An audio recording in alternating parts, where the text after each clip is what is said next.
হরে কৃষ্ণ। আজকে আমি ভগবানের সন্ধ্যে ভোগ লাগাবো, তাই জন্য রান্না করেছি, চাপাটি করেছি, যেটা রুটি বলা হয়। আমি দুটো ভগবানকে দিয়ে দেবো। আমি একটু পরিষ্কার করে নিই।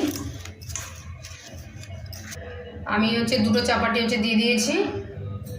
আর বেগুনের ভর্তা করেছি, বেগুন পোড়া, তার মধ্যে টমেটো দিয়ে ধনেপাতা দিয়ে করেছি, লঙ্কা দিয়েছি, নুন তেল দিয়ে সুন্দর করে মেখে ভগবানকে দিয়েছি।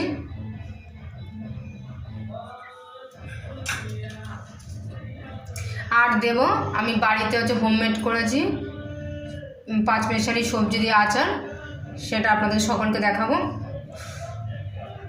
আমি বাড়িতে তৈরি করে নিয়েছি, এটা এখন আমি ভগবানকে দিয়ে দেবো। আঙুর দিয়েছি, আমাদের গাছের আঙুর। সব কিছু তুলসী দিয়েছি, গ্লাসে তুলসী দিলাম।